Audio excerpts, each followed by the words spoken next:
Dito na naman po tayo. Kahit nagbabalik sa ating vlog. Well mga ka-let's go, matagal-tagal din tayo nawala sa ating vlogging dahil naging busy lang.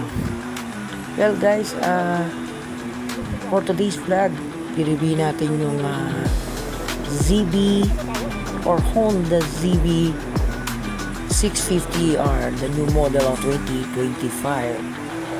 Actually, nahiram ko lang at hangi tayo ng permiso sa may-ari nito, aking kaibigan na si Sir Paul. Yes, mga ka-let's go. At yun nga, pinagbigyan niya tayo dahil para ma-vlog naman natin ito para makita nyo. Well, yung mga nalalaman lang natin, pero hindi naman lahat. Well, of course, yung ibang mga features, well, daanin na natin sa observation and explanation. Well, bago yan mga ka-let's go, nayaya tayo ni Boss Paul na mag-copy. Napakabait talaga natin boss na to, si Sir Paul. Pinapahiram tayo ng motor, no? Tapos papakopihin na tayo. Well guys, see you guys. Huwag nyo kayong pero bago ang lahat guys, please subscribe to my channels para updated tayo or updated kayo sa mga next videos. Thank you guys. Coffee muna tayo and chill lang muna tayo mga guys.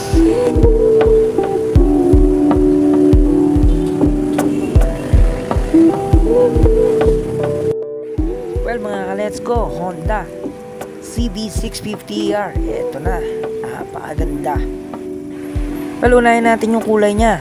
Meron siyang kulay black at may kasama siyang parang kakaroon siya ng two-tone dahil yung pinakapaligpit niya sa harap ay nagkukulay parang silver na medyo parang flat ang dating niya. Front shock telescopic, kulay gold. Ang ganda ng pagka-gold niya. Makina naman niya kulay gold, punong-puno sa loob ng makina niya o sa kanyang frame. Pinabagay din yung emblem o yung logo na nakadikit malapit sa kanyang tangke. Light naman niya LED. LED na siya. Tapos meron siya parang ring na nakaiikot doon sa harapan. Gwapong-gwapo din ang mga datingan niya. Yung tapakan naman niya sa likod para sa may angkas, bagay na bagay din. Sports sa dati. Bumagay talaga sa kanya. Bumagay din sa forma niya. Yung tail lights na LED. Ang forma ng tangke at saka ang laki. Pangmalayuan talaga to. Kanga long drives. Wala rin ako masabi sa side mirror. Talagang ganda ng sightings niya. Kitang-kita mo siya. LCD display, malaki na rin. Malinaw. Ang cooling system niya o radiator nasa harap na rin para sagap na sagap talaga yung hangin. Hindi na kagad mag-iinit yung makina. Apat ang barrel ng tambucho, lapat na lapat ang makina. Ang ganda tunog ng pipe niya. Panalo na talaga. Ang swing arm niya, ang kapal. Disc brake na rin ng preno niya.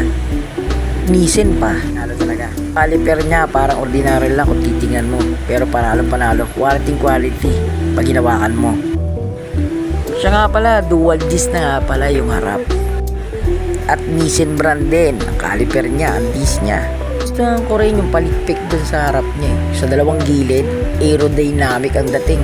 Spaceship na to Pilatisin pa natin ang gusto. Let's go!